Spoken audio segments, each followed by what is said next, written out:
Hello, everyone. This is Nayiri from Low Carb and Fasting.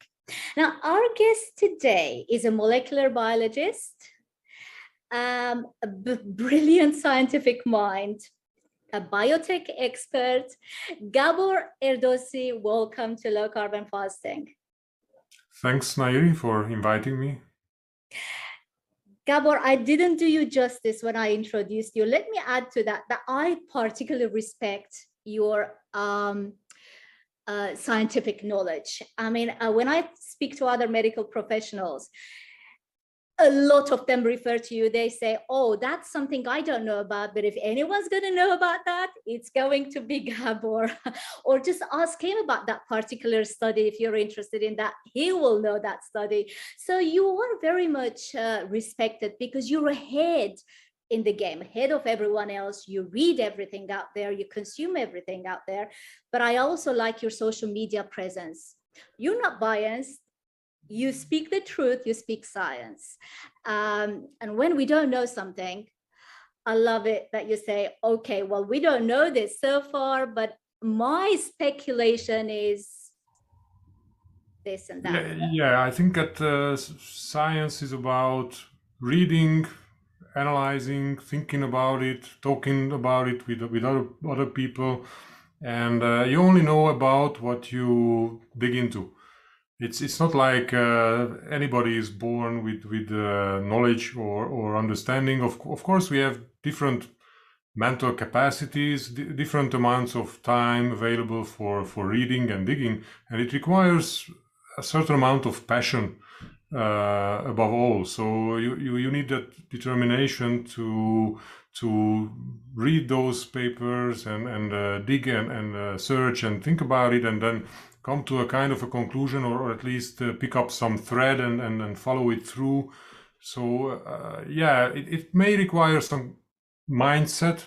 It requires definitely a lot of time and a lot of reading and discussion with smart people.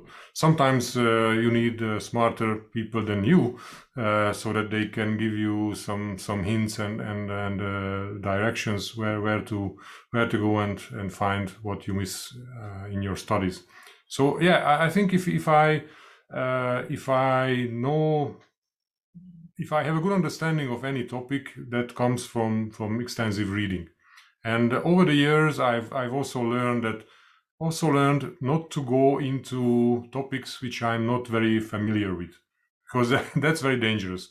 Especially I see, and I also recognize, I mean, on myself, if I do that, and then I feel that, oh, geez, now I feel vulnerable because I said something which I haven't researched properly, and then some people can come around and point it out that that's not really the way it should be interpreted because of this and that and these papers and this science or knowledge available. So yeah, I try to limit my comments to areas now, especially lately, where I did my own research and readings and be a bit more restrained about forming strong opinions.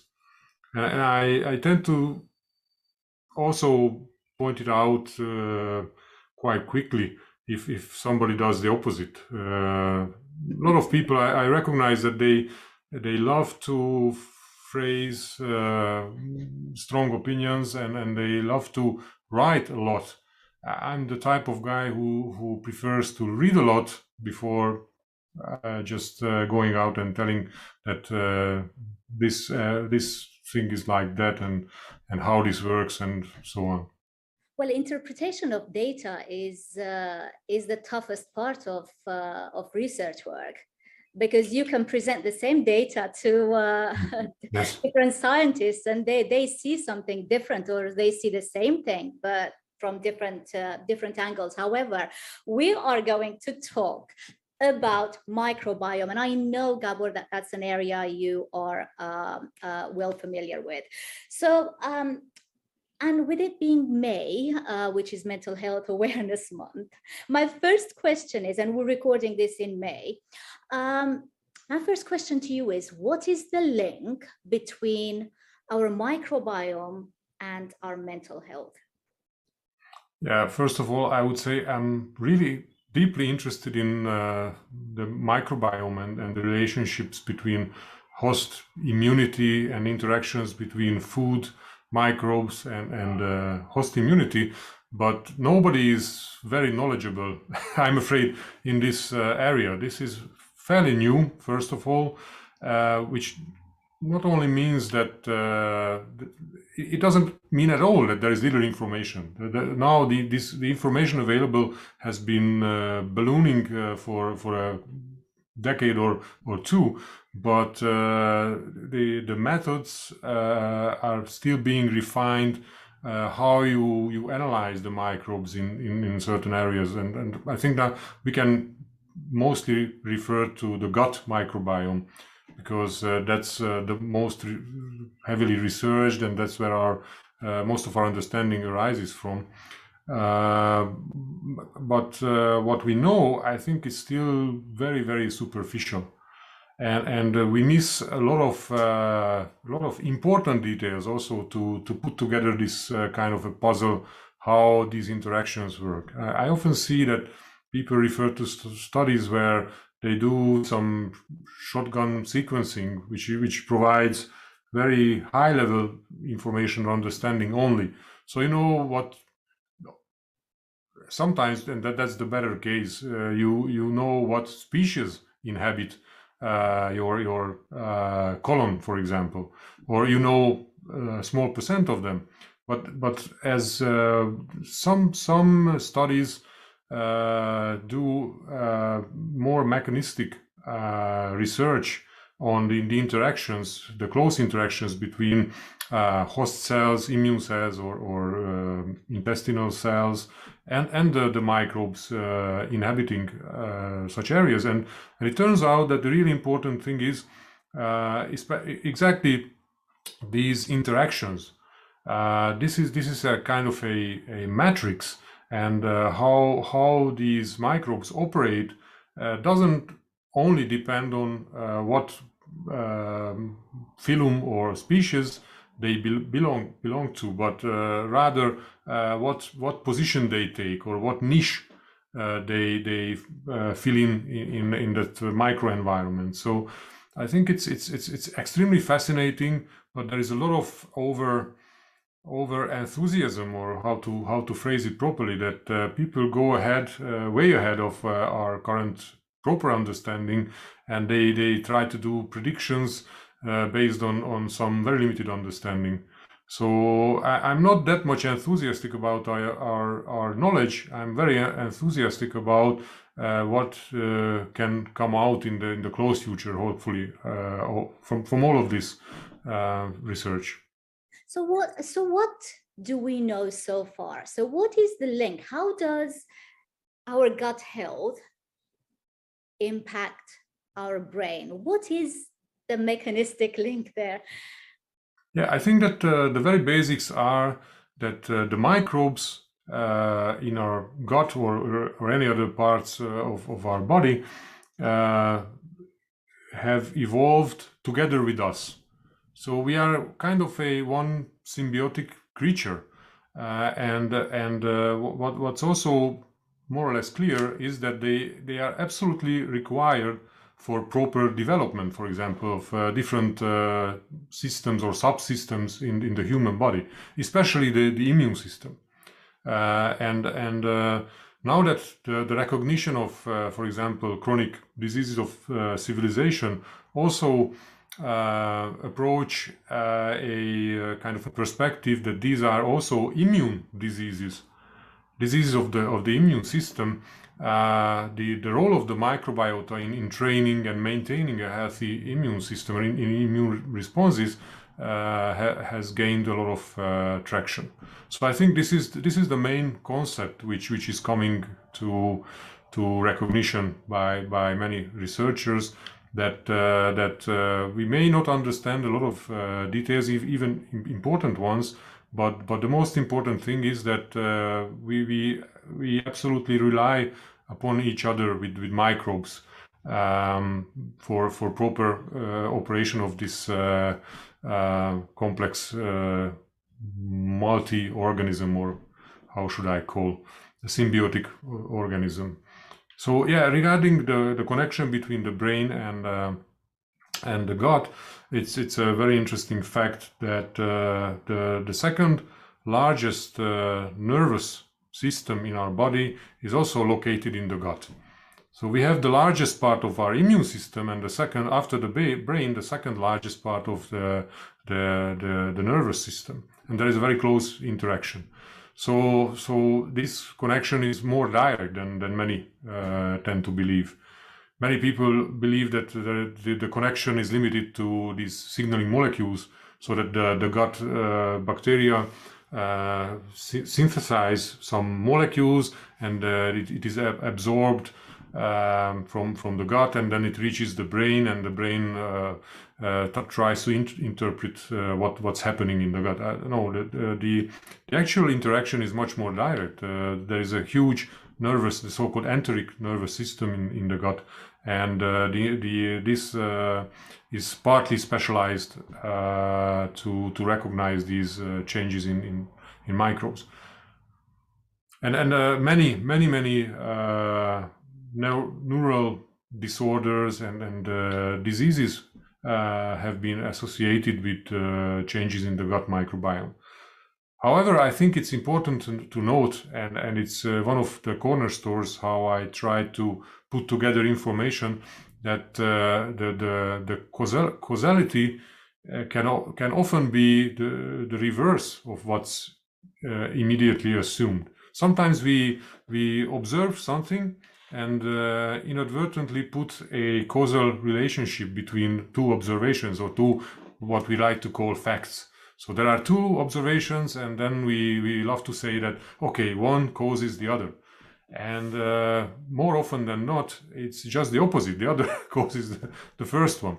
So when people, also scientists, often claim that, okay, you do this and that bad thing in your lifestyle, for example, you eat bad foods, and you don't sleep enough, and then you have this air pollution, and disrupting different endocrine disrupting chemicals, and then it all concentrates on your microbiome, and it changes the composition of your microbiome, and then this starts all the diseases. Perhaps it's true. I'm not sure so far, but it could be the opposite. There is ample evidence to point to a reverse causality, so that these factors could actually influence our immune system, and the immune system reacts with influencing microbial composition, because there is a profound impact. Immune activation has a profound impact on microbial composition. This is also well understood, I think. So we cannot immediately jump on the conclusion that there are these environmental changes, which is of course the major driving force behind all modern diseases of civilization. And these directly cause a microbial disruption, and the microbial disruption then causes all diseases like diabetes and cardiovascular disease and so on. Okay, so my next question is, so what disrupts the microbiome, or what causes microbiome disruption, as you put it?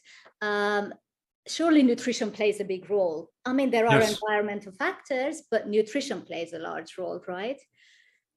Yeah, in general, if we are into some theoretical biology, I think we can safely claim that it's new environmental factors, new environmental pressure, which causes the basic problems which were not present in our evolution, in most of our evolution. And of course, like industrial foods, industrial plastics, industrial pollution, I think it's all about industrialization in very general terms. But of course, we can break it down to what problems may food items, or specific food items, or feeding patterns, or meal compositions could cause. And then you can pinpoint, I think, one important factor, which I think at least partly explains the whole low carb and keto movements, is the availability and abundance of refined carbohydrates. So this is fairly new in our evolution. I mean, if you calculate only from 2.5 million of years, then refined carbohydrates were present only in the last, like 2,000-3,000 years for most people, with the advent of agriculture. And then it's just exploded with industrialization and urbanization, when you have these snack products and white flour based and white sugar based food items in grocery stores. That's fairly new. It started in the second half of the 20th century only, and then exploded in the 80s and 90s. I think it's coincides really well, or not coincides, but goes together really well with the obesity epidemic as well. And also the explosion of a number of chronic diseases. Yes. Yes, and of course, how much, what role and how much you can attribute to refined carbohydrates is a matter of debate. I have no doubt really that these food items contribute in a big way.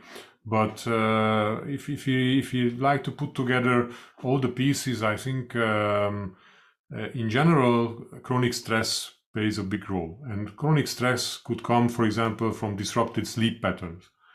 A lot of people stay up late at night, snack late at night, then get up early in the morning. So too short sleep, disturbed, poor quality sleep. And then we have all these pollutants from the leaking these BPA and whatever chemicals from plastics and from packaging items and from industrial production and a lot of additives, food additives, and these indeed converge upon the microbes, because microbes are the first to kind of meet with the food. With the food, we put it into our mouth. Because already in the small intestines, even in our stomachs, despite the high acidity, there are quite a few microbes hanging around, and the small intestine is especially interesting from this respect, because that is the most metabolically active part of the digestive system. I think it's fairly underappreciated, because the small intestines can do almost everything what the liver can from a metabolic perspective. There is gluconeogenesis. It releases lipoproteins and it can produce glucose. I just mentioned gluconeogenesis, and it produces a lot of important hormones. So it's kind of has very similar metabolic regulatory roles as the liver, or now as for example fat tissues, adipose tissues are recognized. But the small intestines is still a little bit behind, and I've been kind of pushing this forward. If you check my pinned Twitter thread, for instance, it's all about the importance of the small intestines, and it came gradually. I started with when you start researching, I got interested in this in 2013 or something like that. So getting close to 10 years now. And initially you look at huge and important looking organs. You have your brain, so it's definitely some problem with your brain. And then you have the muscles, and they take up most of the glucose after meals, and they burn a lot of fat as well. So muscles must be the initiating and the most important part. Then you go back and you see that but all this fat and glucose are regulated by the liver, released and then stored, and then re-released and so on. And okay, liver is a complex enough organ so that it could be the initiator and the center of all these problems. And then you start understanding by more and more reading that, okay, but the liver deals with what it gets from the fat tissues. So all these lipids that is found in, for example, in fatty liver disease, the majority is coming from adipose tissues. It's not synthesized locally or come from the diet, but it comes from adipose tissues. Then you go up again one step up the ladder, the chain of the purported causality, and then go to adipose tissues and start looking into hundreds of papers on adipose tissues and understand that, oh, it's a hormone producing organ, and it's very complex, and how it expands, it's really difficult. So again, this is a complex enough organ to be responsible for all of the problems.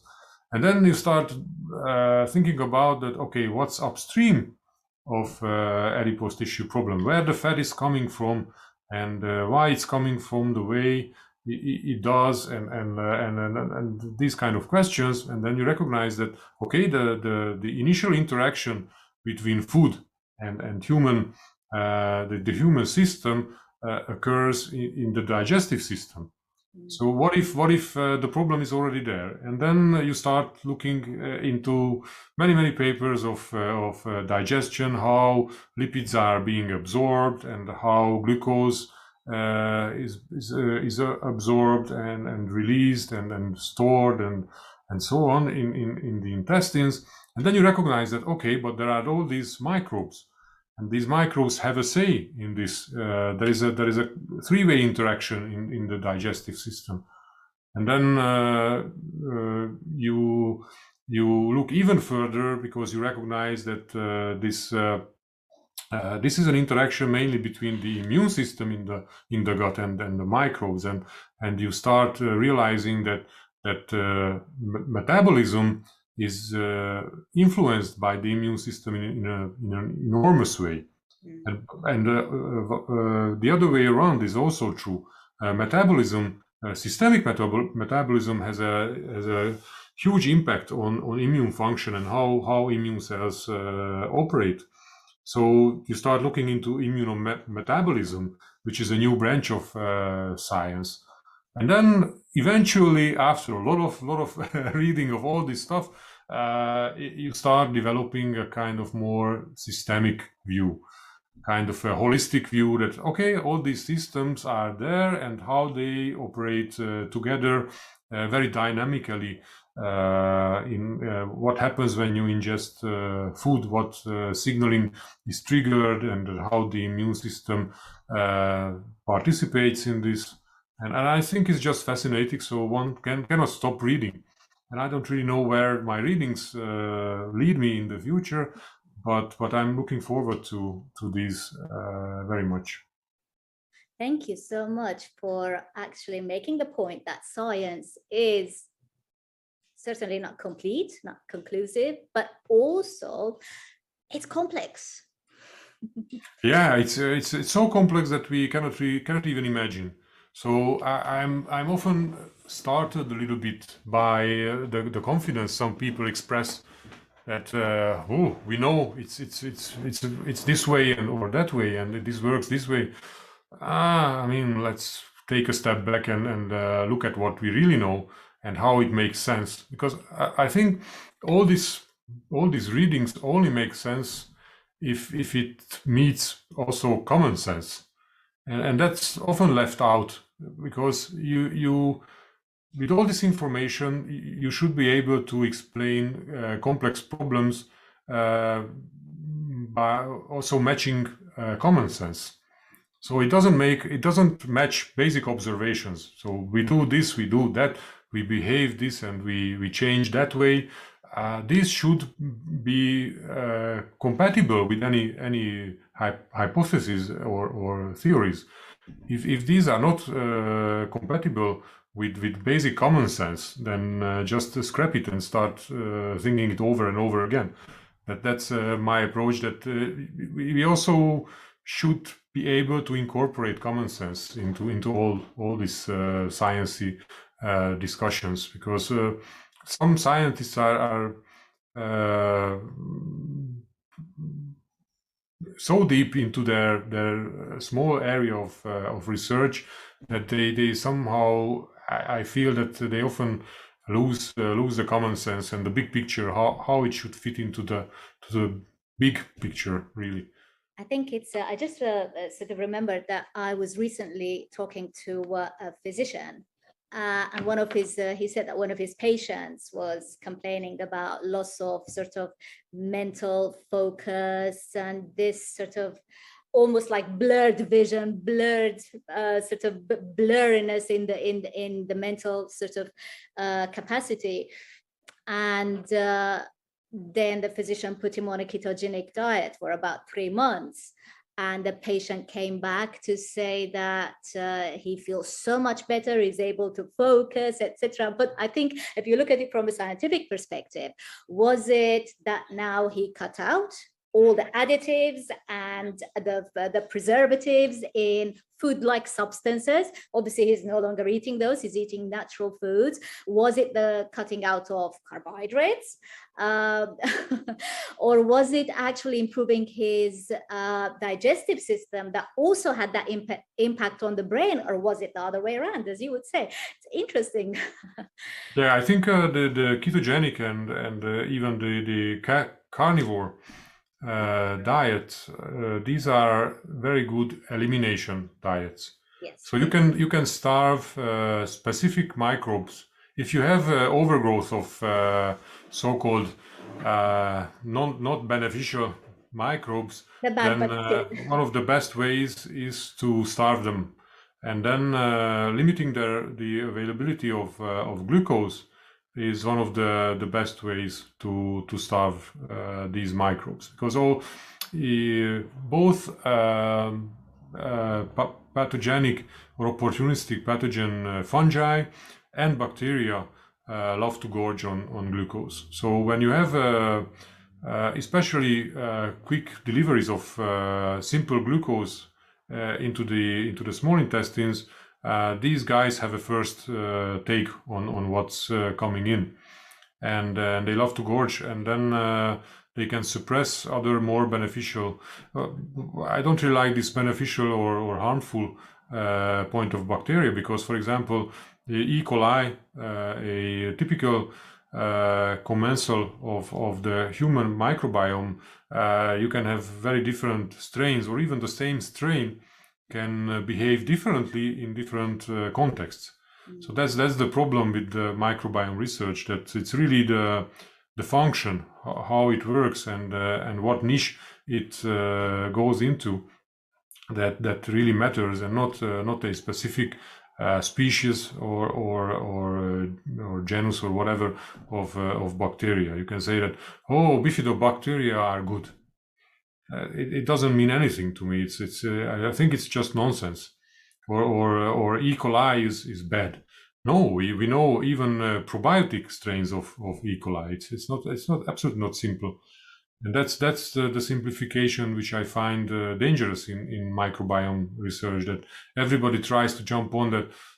Let's eat this and that fermented foods, and then let's take these probiotics, because it's full of lactobacilli and full of bifidobacteria, and these are inherently good. No, that's not the case. The recent study showed, for example, that ketones, when you are on a ketogenic diet where you have high blood ketones, these specifically inhibit the growth of bifidobacteria. So then ketones do enormous damage. For sure, no, absolutely not. It's just a different context. So it seems that when you are on a ketogenic diet, when you are doing an extended fast, for example, you don't need the bifidobacteria. Then the bifidobacteria would send signals which are inappropriate. So the body tells them that, okay, guys, pull back a little bit, because there is a different context, and the immune system actively regulates the composition of the microbiota. So we to enforce high bifidobacteria without considering context is just stupid, because it's biology is always very strongly contextual. So usually my first question is, when somebody claims something, okay, in what context? Thanks. Yeah, you did mention the carnivore diet, and people swear by it these days. Some people do it for years and intend to do it for the rest of their life. But one of the probably most commonly asked questions about the carnivore diet is, how do like meat-based foods feed the bacteria? Because we know that the bacteria need fiber. So how do you feed your gut bacteria? They're there to live with you. They're part of you. How do you feed them if you are only eating meat, and yet people remain healthy on a meat-based diet? So how does that work? Yeah, that's when you have important observations, and then I mean, not you. I'm generalizing here.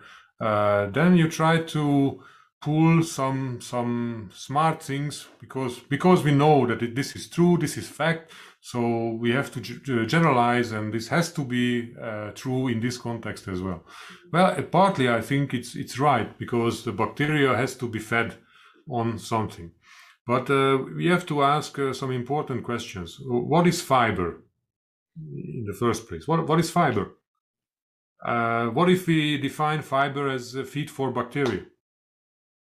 And then bacteria can feed on animal molecules, animal source molecules, such as chondroitin, for example, or collagen. These are well established feed sources for bacteria. It's a little known fact that some old studies, when not very old, because it's about the microbiome, so it's not old in terms of microbiota research. Some researchers looked at the microbiome of carnivores, like the cheetah and these animals, and they found out that they tend to eat most of the prey. So when smaller carnivores, for example, a cat catches a mouse, it eats the whole mouse usually, or just leaves the head or something, which is really not digestible. So there is the fur going in, all connective tissues going in, and all bones, small bones, everything is going in. And curiously enough, these can act as fibers. So the microbiota of a carnivore can synthesize these short chain fatty acids from these animal compounds. So when you eat whole small fish, for example, or you eat connective tissues, especially cartilage or other connective skin and the subcutaneous tissues, many indigenous people highly regard, for example, the intestines.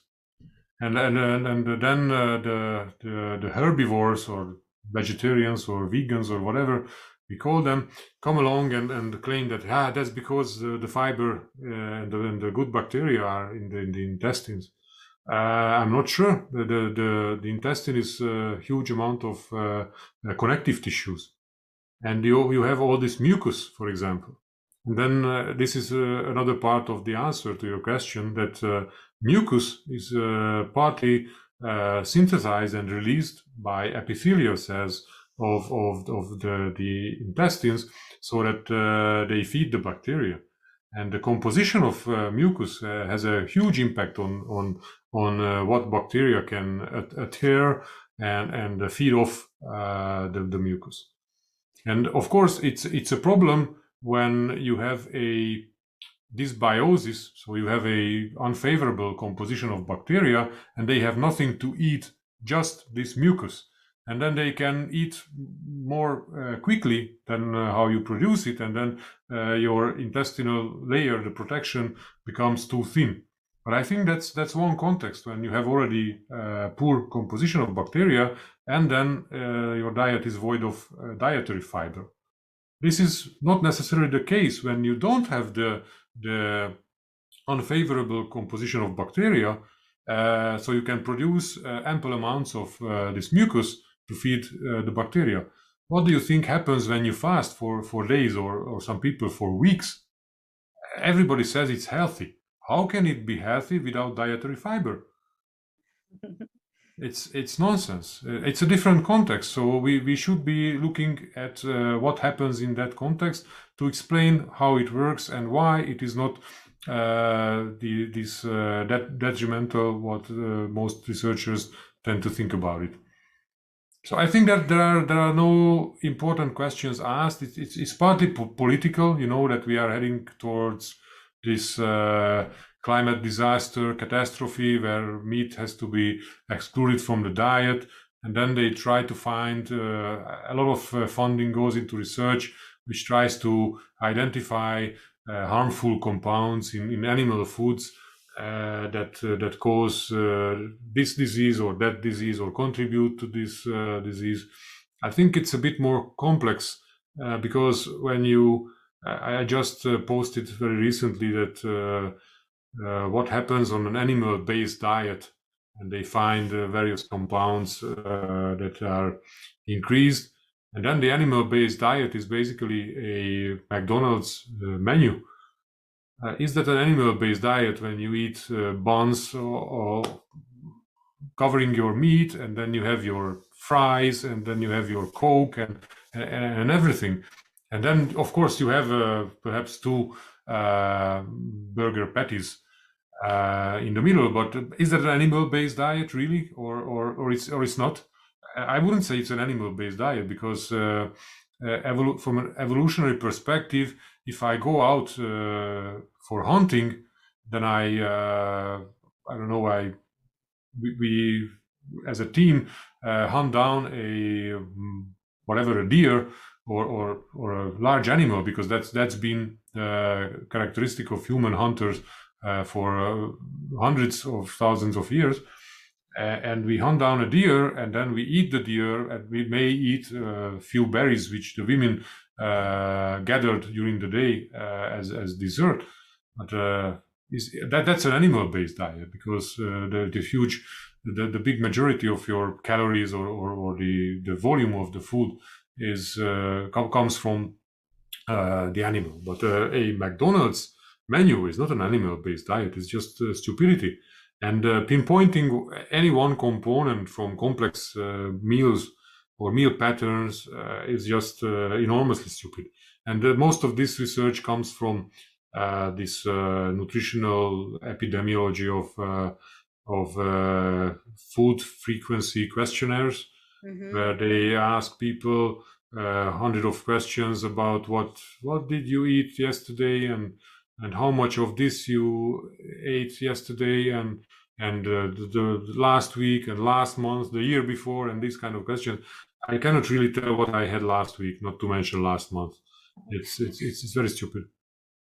On average, how much red meat do you eat per month? I eat red meat on a regular basis, but it makes a lot of difference if I eat out in fast food restaurants 5 times a week, or if I buy organic beef and cook it myself, and maybe add some vegetables and eat some berries as dessert. That's an enormous difference, and they try to what is it called in English? Wish-wash it together so that it looks like the same, but it's absolutely not the same. It's a hugely different context. And we know this kind of studies should be discredited straight away. There was a recent ridiculous study on diabetes and the possible causes, and people claimed that they were eating meat, but of course they were eating burgers and high levels of carbohydrate and white bread and a small portion of maybe ground beef in a big sort of pastry and a pie. And then they said, oh, meat seems to be the cause of diabetes or type 2 diabetes. It's, and people actually did claim that they were having Coke with it too, but all of that was disregarded. And I thought, how much more ridiculous can, scientific or supposedly scientific study get? But people believe, because especially when these things are reported in the media, people read the headline, which in most cases is manipulated, and they believe that there is scientific truth in those studies. I think that, in fact, there is a lot of religion. So that's why I caution people who follow healthier diets, but not to fall into the religious part of these diets, because it kind of occurs also in the low carb and carnivore groups as well. So some people, but I think this is how we are humans. We tend to follow leaders, opinion leaders all the time, and not question anything. Then if he's right in one important thing, then he must be right in everything. But that's not really the case. So I caution that have a look at all these studies, and if there are some mechanisms in that specific context, I cannot exclude, for example, that adding more red meat on top of all these stuff we eat, like refined flour and refined sugar and sugary beverages and these kind of things, it makes it worse. I think it's plausible because there are some mechanisms, but pinpointing the red meat as the very basic root cause of all the maladies I think is just laughable, because it doesn't make it the root cause. It may be a contributor, a specific minor contributor in that context, but in other contexts it's not a problem at all. Coming back to the microbiota, for example, it was shown that when we eat a very meat-heavy diet, our microbiome develops those microbes that can process the glycans specifically present in red meat, especially in, for example, pork. And then there is this NOI5GC or whatever it's called. It's a special glycan. Glycans are these short sugar chains attached to proteins. And these are very highly immunogenic. So the immune system recognizes these glycans on top of proteins, and then it can provoke strong immune responses. And some of these are really foreign to the human body. For example, some of these glycans in pork, and we cannot digest it. We cannot really modify it, and if it enters in large amounts into the bloodstream, then it provokes strong immune responses. And then scientists say that, these immune responses contribute to different diseases. Okay, but it is again context dependent. If you are really on a meat-heavy diet, and your microbiota is adapted to this diet, so you don't change the food items daily, that I have a meat for lunch, and then I have a huge cake for dinner, and so on and so forth, then your microbiome can adapt to a specific and more consistent diet, and they can deal with these weird sugar chains coming from some animal foods. And then it was clearly shown in now several studies that when you are on a meat-heavy diet, your microbe adapts, and you are exposed to low amounts of these problematic compounds. You did mention animal-based diet and how ancestrally, so we would have eaten almost every part of the animal, wouldn't have wasted. That's not fit for human consumption. If we hunted, we'd feast on almost every part of the animal. But we don't need to go that far back. I remember 60 years ago, probably 50 years ago, my grandmother would cook liver, and fat wasn't separated from red meat, for example. That's another big element that we've lost in our modern society. Fat is taken out of of meat. So my grandmother would have, she would cook. I wouldn't have, but she would cook heart and all the organs of the animal. Even the intestines used to be, she'd stuff the intestines with some vegetables and meat, the animal intestines. These were consumed, by even our grandparents. So we don't need to go too far back in our history. And then somehow we lost touch with where our food comes from. And we started picking and choosing. We eat that part of the animal, the rest goes to waste. When and how did we go wrong? Yeah, sometimes I think about that. These days, our dogs are the happiest creatures on earth, because what humans picked just a couple of decades ago as prime food items now goes to dog food. And dogs used to get the lean meat cuts, for example, when humans had an animal, they got the remaining lean meat, which was considered okay. It's not really good for anything, but it's still good for the dog. And now we go after the lean meat cuts as it was something very special. I think it's a little bit weird, but dogs are certainly made happy by these developments. We talked about our immunity, and I know that's an area you're really passionate about. So immunity's just come back to life, I think, after 2020 with COVID dominating our news. And I think most people now realize or understand the importance of natural immunity in fighting infections. I'd like your thoughts and comments on that, please. And how do we actually, if it is a correct term scientifically, I don't know, but excuse me if it's not, how do we strengthen our immune system, immunity? Yeah, I think I already mentioned that there is a strong relationship and the kind of a mutual relationship between metabolism and the immune system. So the immune system has a profound impact on metabolism. What we observe as insulin resistance, for example, typically occurs in acute infections. So when you get an infection, there are changes. Your metabolism is rewired to support the immune responses, and insulin resistance is one of the major steps to achieve special allocation of nutrients, of energy towards the immune system. So it's very often observed that acute illness results in insulin resistance, and the other way around.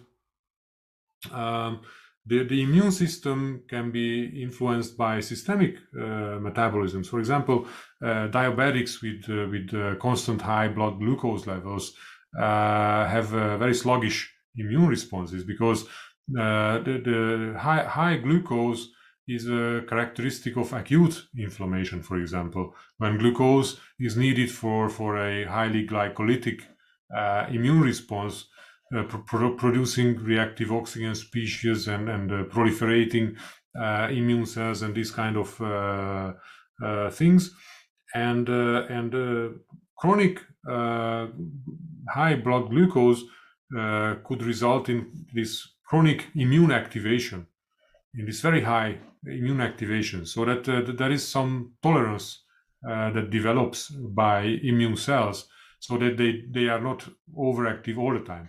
I mean, they are overactive, but not to the extent what would be absolutely detrimental in a short period of time. So that's why diabetes is still a kind of a slow deterioration, a slope not too steep. The body goes down that way. But if there was no such kind of a tolerance, by the immune system, it would occur very quickly. So the immune system develops a kind of a tolerance for this high blood glucose. And when there is a need of activation, a infection comes in, there is a sluggishness because it doesn't recognize it. Blood glucose goes up even a little further, but okay, it has been high all along. So what happens now? What's the problem? We need more tolerance, or is there an infection, or what's going on? So they need a really high activation, and that can be days of delay, and that days of delay is really detrimental. And I think that's one major factor in severe COVID. What we now should recognize, that the innate immune system becomes kind of too tolerant in metabolically compromised people, and they lack the quick and potent reaction to infections. And also, infections can be different from this respect. There are more novel pathogens where we can talk about primary infections, and primary infections. In primary infections, you cannot rely on adaptive immune systems. It's usually older people who have met with many pathogens over many decades. So they can rely more on their adaptive immune system because they already have that specific knowledge built up over the years. Kids don't really have that teaching of the adaptive immune system yet, so they rely more heavily on the innate immune system, the less specific but very quickly reacting part of the immune system. And I think this is especially crucial in COVID, and that's what we can observe, that there is a huge difference between younger age groups and older age groups in severity in general. But it's not written in stone still. You can see healthy 70, 80-year-olds just the virus kind of pops off from these guys. And what's the reason? What's the real difference? Because these population level observations, again, that the similar thing with BMI in many diseases, that okay, there is a correlation at the population level. This is the same with age. We see this correlation on the population level, but still too many examples of individuals not fitting into their age group or BMI group or whatever group. So we have to think about really the mediating mechanisms, and not some comfortable or convenient or easy markers like BMI or age. And okay, age is the strongest risk factor. Age is not a risk factor. It's the status of the body, and the actual health status or immune status can be vastly different between people of same age. So one 70-year-old and another 70-year-old can be vastly different from immune function, from the immune function perspective. And that's why we see that one 70-year-old experiences COVID as a mild cold. The other one dies after 2 or 3 weeks. So there are huge differences, and it cannot be explained by age. Age is a population level kind of risk factor, but it's not a mediating mechanism. Again, that's the importance of context. So you have to look at the context, regardless you always have to look into the mechanisms. And because it's very complex, people just say, okay, but you won't be able to pinpoint the mechanism because it's so complex. I think if you study it enough and discuss it enough, you start recognizing patterns, and if you follow these threads coming from the recognition of patterns, you can add more meat to the bone, and then find the more precise mechanisms. So I'm always into the mechanisms, and I'm often ridiculed that it's impossible because it's complex. So, and cardiovascular disease, the mechanism, there are so many factors and so on and so forth. But if we stop looking, then this is 100% sure that we will never find the proper mechanisms. Can we, based on what you explained, can we then say or conclude that one of the best things you can do for better immune function is trying to remain insulin sensitive? Yeah, we can also call it metabolically healthy. So as immune function and metabolism are so strongly intertwined, it makes a lot of sense to remain metabolically healthy. Then you can be certain that when an infection comes, you can react properly. Your immune system is not suppressed or not too tolerant, as I kind of described previously. And with a proper level of tolerance and reactivity, you always need this kind of balance between the two. You can react very, very quickly, and then this huge overreaction, which comes later, will not happen. Because the problem is, if you don't react quickly at the very beginning, then when it's late, the virus is all over, and then you overreact. And this overreaction is usually what kills people in severe COVID. It's not really the virus. Some people can develop tolerance to the virus, to different viruses, and they are chronic spreaders of viruses, and the virus proliferates at relatively low levels for months or years, but they feel healthy, and there is no real problem with it. Perhaps for other people there is a problem that they remain spreaders, but otherwise, tolerance can also be a tool of the immune system, so that the damage is avoided, the extensive damage that the immune system can do when it overreacts. Gabor, you did mention the insulin-resistant state whenever someone is infected, and not necessarily COVID, but any other infection. Your body gets into an insulin-resistant mode. I know that as a type 1 diabetic because, whenever I have the cold virus or any infection, which may not be serious, just last about 24 hours, I know my insulin needs would go up. But I know that that's insulin resistant. I'm insulin resistant for as long as the virus is active in my body. So how does that work? What exactly is, I know about insulin resistant during infection and the need for higher doses of insulin, but what exactly is happening there in the human body? That's a very good question if you ask it a little bit differently, because you say that you need more insulin. So I'm not sure that's the perfect approach when you have an infection, because there is a reason your insulin need goes up, and that's the reason because you measure your glucose and your glucose goes up. Yes. But there is a reason why your glucose goes up, and that's because your immune system needs more glucose. So is it a smart thing to completely suppress your glucose level to so-called healthy levels? Again, it's typically context dependent. What is a healthy glucose level?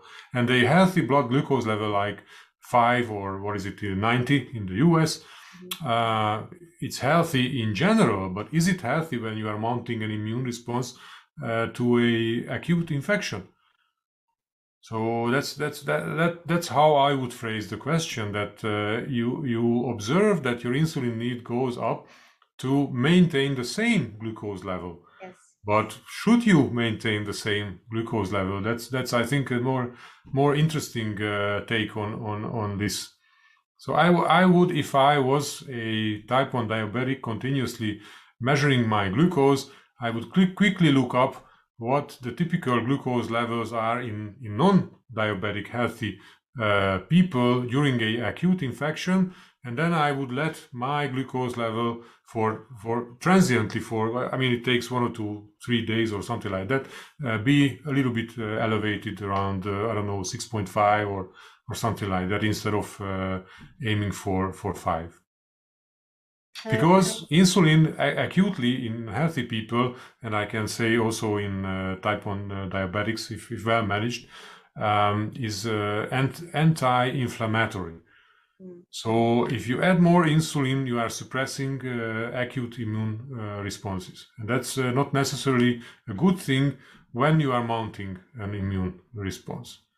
So I would let a little bit go, and when I start feeling better, I would help with more insulin to bring the glucose level down to normal, because it also helps the immune system mount a proper healing phase of the kind of any immune activation we tend to call inflammation, but it's kind of a anti-inflammation when you are healing from any infection or a injury, for example.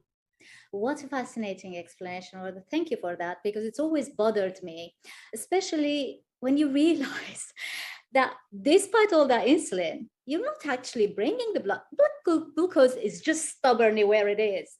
It's just not coming down, and you start taking more and more insulin, and it feels like you're just taking water. So you might as well just accept that you are going to run high for about 2 days. It doesn't, I mean, I can't remember the last time I had an infection or I was ill, but I remember in the past when I have been ill, it's just insulin just feels like you're just taking water. It just doesn't do its job. So maybe don't let it go very high and for an extended period of time, but temporarily or transiently, it may not be the best strategy to start dosing huge amounts of insulin while your immune system is busy with these pathogens. Gabor, thank you for that. But now we are talking about insulin. That brings me to my next question about Meterbolic. I know you're wearing the t-shirt that says Meterbolic. Yes, it's a new one. Yeah, oh, it's brilliant. It looks really good. So tell us about Meterbolic. It's a company you're involved with. What does it do? What does it manufacture? I know it's hugely important for general health. I'm not even sure that we can talk about the company as of now, because formally it's the kind of product or solution is developed by a foundation based in the Netherlands. And it's still not 100% decided to what extent it will be non-profit and profit. So maybe it will be a mix of both. But so far it hasn't been a classic company or startup yet. But yeah, back to the question. This Meterbolic is a initiative to bring common, not so common measurements to your home or to at least your GP level. So that, for example, we started out mainly with insulin and glucose. So so-called craft tests. You do an OGTT. And then you measure your insulin and glucose for 2 or 3 hours, and then you try to find the what pattern does this person represent, and what solution should he or she we offer. So we started out with measuring insulin. We are still kind of a little bit struggling with home measurements, because that utilizes a smartphone, the camera of the smartphone with an app, and the app sends the results to the cloud, where it's being analyzed, and then a report is generated. And then we realized that smartphone cameras are all over the place. So you have very good camera phones, and then you have poor middle category phones, not to mention the cheap ones. So there was a recognition that we need to standardize a little bit. So we developed a so-called black box, which at least eliminates all the lighting differences in rooms. Then you have this small lateral flow assay where you add your blood and then the carrier fluid, and then you put it into this box and put the phone on top of the box and create take a picture of together with the standard, and then the software then compares the two measurements, the standard and the freshly made. We have a very strange problem here, because those enthusiasts who are especially interested in measuring their insulin at home, they are health enthusiasts, very healthy people who basically want a confirmation that their insulin is very low. This measurement becomes less and less sensitive at very low levels. So it's very difficult to make a difference by this smartphone photography method between an insulin level of 2 or 4. So there can be up to 100% inaccuracy, but I mean, both 2 and 4 are extremely good low insulin levels, but the accuracy of this method done at home is not very good at a very low level. So we kind of hit a wall where the main the population or the target group was not really the metabolically ill people in whom you can catch insulin resistance early, but those very healthy, like carnivores, keto dieters, or even vegetarians, lean and healthy, who have very low fasting insulin levels, and it's very difficult to tell apart those low levels. So we started looking for not so healthy people to join the project, and then finally, I think more recently we have been going the GP based solution, so that mostly not so healthy people visit their GPs and then ask questions about what to do, and the GP can tell them that okay, we have this measurement available here.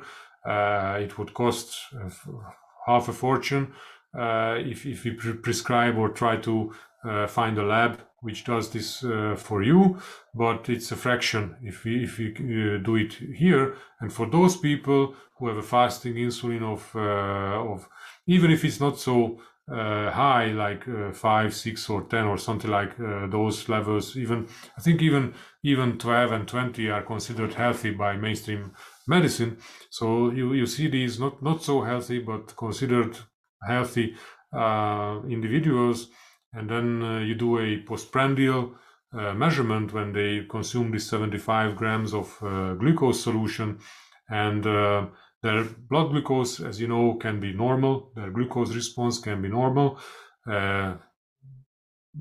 Put into the non-diabetic or not even pre-diabetic category, but you catch quite a few people who already have very high insulin levels in response to this glucose load. So that's the benefit, catching people who have been on the road on this slope we discussed earlier for a long time, but not overt diabetics yet, and catching them earlier. And then the earlier you catch, the easier is to reverse the condition or reverse the trajectory for these people. So that's what we are doing. And along this bumpy road, we have added more molecules, and we developed some nice indexes based on these molecules, so we can easily measure blood lipids at home or at the GP, and add or include these blood lipids in different indexes. So now we combine anthropometric measures like waist circumference and weight and height and these basic anthropometric measurements, together with lipid measurements and glucose. Or we can also do the insulin test easily, either at home, even at home, or at the GP. Well, we need more of these devices, certainly the insulin measuring device, because people remain hyperinsulinemic for a couple of decades before their GP says, oh, now you're diagnosed officially as a diabetic. So, and yes, and we also found that actual visualization is very important. So not only having the numbers, because these numbers mean almost nothing to people, but when you create a curve of insulin or glucose and do the test again 6 months later, for example, and then you have a comparison. So you did this intervention, you are adhering to this diet, but what does it do for you? And then you can point out that, look at this curve, how the insulin response shifted to the left, for example, so that you now have a normal first phase insulin response, which you didn't have. Your overall under the curve is still a bit high, but it's now more into the early phase, so you don't have this very late and long increase in insulin levels. So and then also you can of course add typical healthy measurement and compare the two in different colors. So I think visualization is also very important, and for everyday people they can decipher the meaning of or the magnitude of changes much more easily if they see together the last measurements and the current measurements, or compared to a typical healthy person. Then it's much more telling. So I think a home sort of insulin measuring device that someone can use at home, alongside perhaps a CGM, would give us incredible data. I mean, CGM alone is a life changer.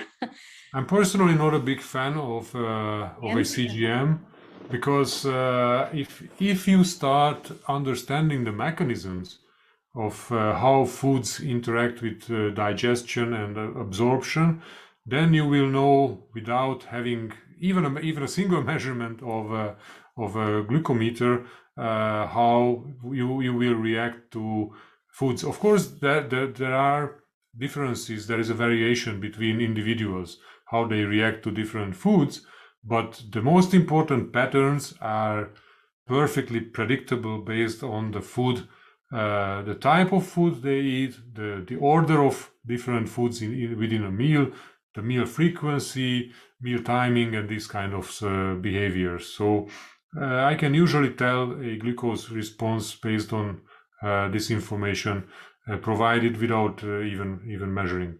And also, I think there is a big, I don't know if I should call it a confusion in mainstream medicines about at which time points they should measure glucose, for example.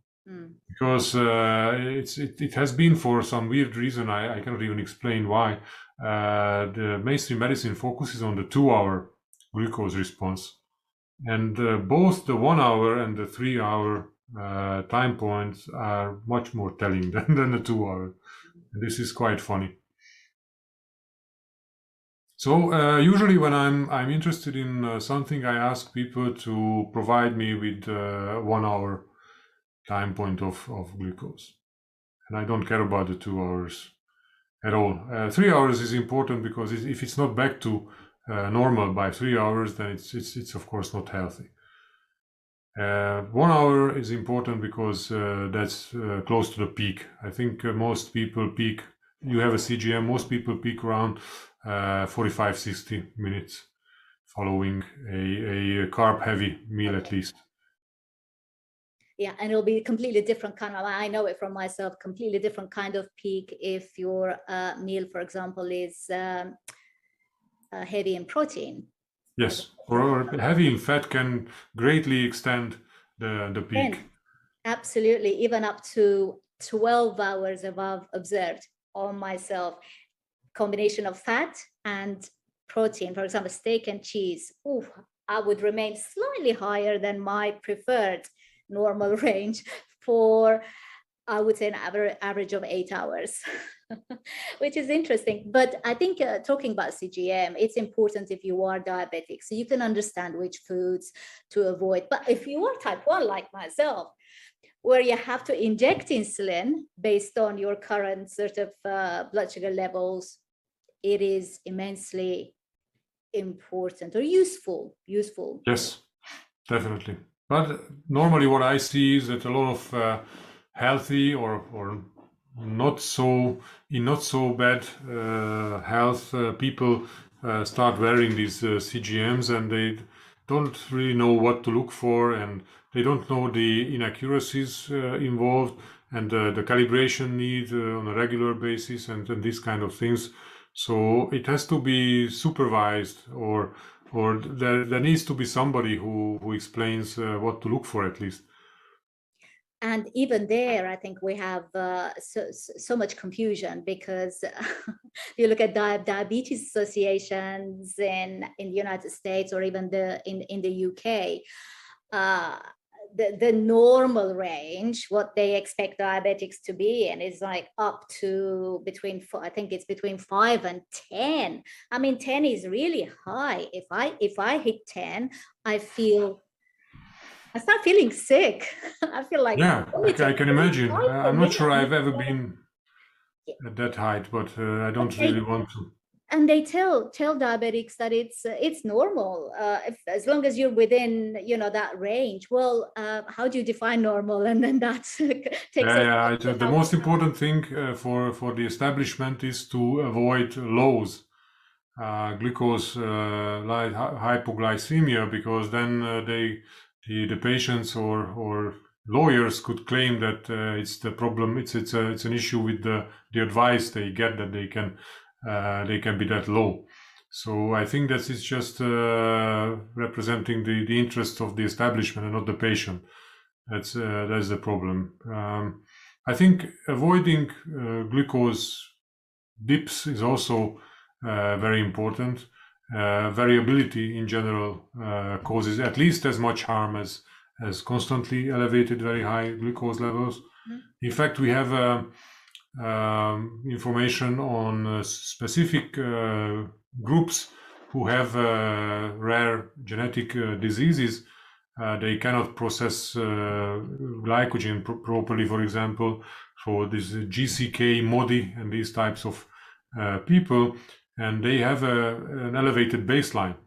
So their glucose never goes below, for example, 6 or 6.5. So they start from there, and if they have the variation up, then it goes, the average goes really up. But it turned out that if people follow the relatively healthy lifestyle, these people, despite being a higher, an elevated baseline, their outcomes are not different from healthy people. So they can have a A1C of 6.5 or even 7 without any sign of the corresponding diseases. So I think it's more, and I think it comes back to how the immune system is tolerant or activated by these changes. So the immune system can kind of accommodate to a basic level of 6 point something, and then if it doesn't see the huge fluctuations and even higher levels, then this can be tolerated well. So again, different context. Well, there's fluctuations. Yes, I just interviewed actually a type 1 diabetes specialist, and we did talk about the fluctuations and how dangerous they are. In fact, more dangerous than just remaining slightly above maybe what others define as normal, yes, for a non-diabetic. Precisely. So as long as you're staying there and the fluctuations are minimal, your health outcomes, according to studies, seem to be much better than. Yes, that's precisely why. We can say high carbohydrate, but especially high quick absorbing carbohydrate diets are not suitable for type 1 diabetics, because it's impossible to predict how much insulin you need to dose. And if you overdose a little, then you have a low, and then you have a low, you have to eat again some carbs, and then you are on a roller coaster, which could be easily avoided by just eliminating quick absorbing carbs, or most of the carbs based on preference. Well, it's interesting you mentioned the fear that the industry or organizations have of hypoglycemic sort of conditions, especially in type 1s. It's interesting because the only time or times I've been diabetic, type 1 diabetic now for probably 40, I always forget. I have to go back and count the years, but I think it's 44 years now. And the only times I've had to rely on someone else to help me recover from a severe hypoglycemic sort of condition was when my diet was high in carbs, because the higher your blood glucose goes, the lower it will drop, the more severe the crash is. So now my fluctuations are minimal. It doesn't mean I don't get any fluctuations in my blood glucose, but they're sort of healthier fluctuations, and they're much smaller, within 2 or 3 millimoles. Yes, this very quick drop in glucose has to be avoided by healthy people as well.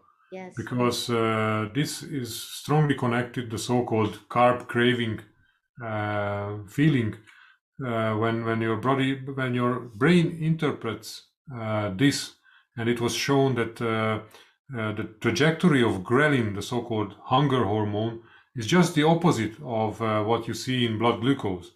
So when your brain experiences this quick drop in blood glucose and a quick surge in ghrelin, it panics, and it develops this very strong especially eat some carbs as soon as possible. So that's how I could potentially explain the carb craving, which is so familiar to so many of us, because I was also there something like a decade ago, and now I understand how you can easily avoid it. Even if you eat carbs, even if you eat higher amounts of carbs, it can easily be avoided, these huge fluctuations in glucose. I love it that you mentioned ghrelin, because I remember when my diet was 7 years ago, high in carbs, according to diabetes specialists, I was advised to consume carbs and more carbs and more carbs, and take insulin to cover the carbs. I would have highs and lows and highs and lows all day long, without a break. I can't take a break from it. Can't take a break from my type 1 diabetes. And I remember after a high of, say, 16, 17, 18, dangerously high. Now it's like, how did I do that? How did I even survive those highs? Now it's something shocking for me. If I hit an 8, I want to take action. But in those days, my blood sugar after pizza and pasta would go right up to 218. And then as I'm dropping down, I'd start feeling hungry, even at 15, and 15 is 15 millimoles per liter. That's still high blood sugar. I'll put all the conversions on the screen later on, but it's still high. But even at the level of 15 and 14, as I'm dropping down, probably my ghrelin is going up, and I'm feeling hungry. Yes. Yes. Yeah. And you can also try. You can also try the trick, which was discovered, I think, almost a decade ago. But by scientists, but by everyday people, probably hundreds of years ago. It was discovered that if you eat a green salad first, then proteins and the fat in your meal, and then you add the carbs last, this is hugely mitigated. Even if you eat the same amount of carbs, if you change the food order within the meal, it has a dramatic impact on the glucose fluctuations. And also, if the glucose fluctuation is lower, the insulin is lower. So the overall insulin response is lower, and not to mention the peak. So you can find these meal order patterns in traditional meals, for example, in many areas of Mediterranean countries. France, for example, they start with a salad. In Japan, it has been long known. There is a, I forgot the name. It's called whatever diet kaiseki or something. I don't remember the name, but it goes that you eat the salad, the plant roughage first, and then you eat the proteins, your fish and the meat, and only after that you take the rice and any dessert. And it's hugely effective. So this should be a very easy tool, for example, for everyday people. If somebody is not ready to reduce their carb intake, for example, or not even reduce the bad carbs in their diet, this food order can do a huge impact.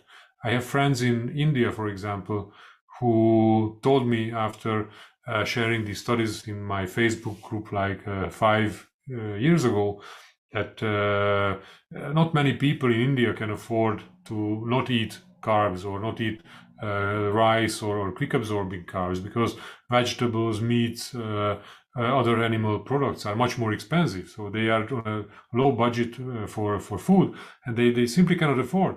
But if they follow this food order pattern and follow it consistently for weeks and months, they experience a huge improvement in their A1C and their well-being in general. So it's a very easy tool, and I think it should be everybody should be shouting this from every rooftop that geez, you should at least do this. You can eat the same food, just take care of the food order. And it's quite simple as well in terms of if you're filling yourself with all that fiber, obviously the roughage, that has a satiety effect. Yes. Right, followed by the protein and fat, and protein is also satiating. So by the time you've come to your rice or the bread and cheese afterwards, then you're not going to gorge yourself on bread. Yeah, but it's not popular. For example, among low carb groups, it's not popular because it's easiest to say don't eat carbs at all, and then you are done. And I say that, okay, it depends. I mean, in the long run, it's always about adherence, or compliance. How long this guy can follow this diet, and if one specific diet is much easier to follow for an individual, then he's or she's much better off if they take the carbs or at least some of it, and then change the food order, stop snacking, because it helps enormously. Because that hunger which you describe after typically 90, 120 minutes of taking a quick absorbing carb meal, you experience this carb craving. It's typically 120 minutes, 2 hours. And then they are not on this roller coaster of eating every 2 hours anymore. That helps enormously to comply with any diet. It's interesting because I was chatting to a family member actually who's a carb eater, like heavy carb eater, and how they constantly feel hungry and crave carbs again an hour, 2 hours after a large carb load. And the symptoms that they described to me were so similar to my hypoglycemic symptoms. As I'm having a hypo, I'm shaking. I'm hungry beyond control. I have this insatiable hunger. I could literally empty the fridge. And this is how these people were feeling hypoglycemic symptoms, even though they're not diabetic. Yes, because it's not about the absolute levels. It's the opposing trajectory of Yes. quick glucose dropping and quick ghrelin increasing. So when you understand the mechanism, it's much easier to find an explanation, not looking at arbitrary settings that, okay, hypoglycemia is when you go below whatever arbitrary set point like 4 or 3.5 or whatever. it doesn't matter. You can have this, as you described, you can have this feeling at well before you reach hypoglycemic official hypoglycemic thresholds. Gabor, it's been a fascinating conversation. We are going to wrap this up very soon, but one last question. Okay. We are called the Low Carbohydrate and Fasting, so the channel. And as you mentioned, I mean, low carbohydrate is it can be anything between 30 grams of carbohydrate per day to up to 100 or 120 grams of carbohydrate. People still call it low carbohydrate diet. But I just want us to talk about fasting. And again, it depends on context.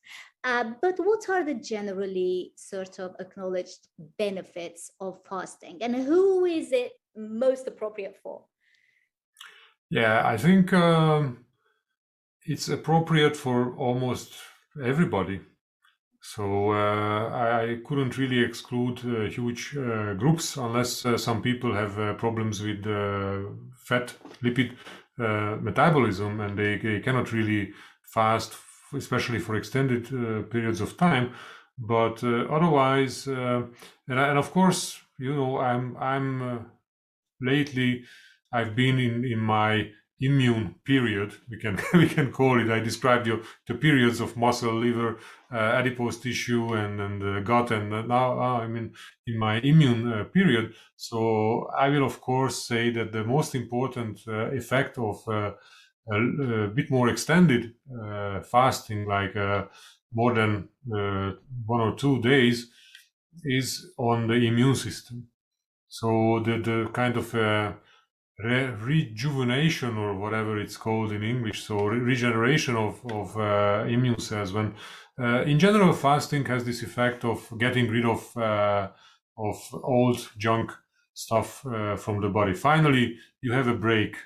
The system at least thinks like this. Finally, we have a break. So let's have a look at what we have here, what we can utilize for this long break, and break it down, get rid of it finally.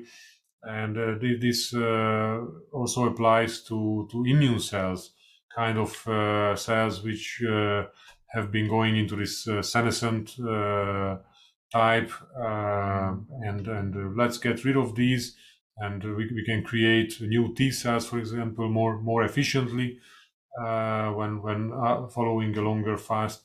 So I think it has a huge impact on immune function. Perhaps twice a year, or at least once a year, it makes sense to do an extended, like 3-4 days of fasting.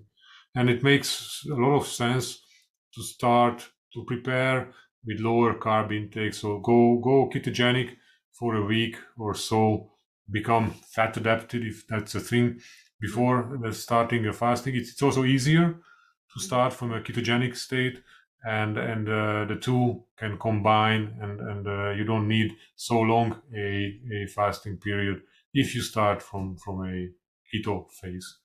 And I'm kind of a big fan of cycling in general. So I don't really like to follow any diet religiously for very long periods of time. Even keto, I like to do in cycles. So I do moderate carb, taking care of food order also. That would qualify low carb for most people, at least the effect. Low carb for most people. And then I do a keto, really low carb period. And then sometimes I even go kind of carnivore for a couple of days following a keto, and then skip a day of feeding, and then I had my kind of fasting period, and then go back. And I don't really do these days. Last couple of months I've been stress eating a lot, so that's really not good. And I think stress is a problem for most people. It kicks you off any bandwagon very quickly. So is a longer fast coming your way soon? Yeah, hopefully I'll be there soon, and then I can get rid of these projects projects which I've been having involved in recently, and then go back to kind of normal feeding patterns and not being stressed out continuously. And fasting is only just sort of recently came to our sort of attention, but a lot of people still think it's something controversial, not eating. I mean, it's a natural human sort of state. We were not built to stuff ourselves every 2 hours. Our ancestors didn't eat every 2 hours. They probably went several days without food between hunts, for example. Yeah, but I think they are right in that starting a fast from the roller coaster Yeah. we discussed is extremely difficult. So no wonder they find it difficult even to think about it. But if they normalize their feeding patterns prior to going on a fast, it's way more easier. Mm-hmm. And even I have to mention here before we close this up, I mean, even I, with type 1 diabetes, I do longer fasts. I do intermittent fasting daily. I don't eat 6-9 times a day. I vary between 1 and 2 meals, but I do, I've done up to 90 and 100-hour fasts, and I've written blogs about it for anyone interested. I'll put the links in the show notes below. Gabor, thank you so much for your time today. I can't thank you enough. Sure, you're welcome. I think I really enjoyed the discussion, so I hope that the audience will as well. Thank you very much, Gabor. You have a good day. Yeah, have a nice day. Bye-bye.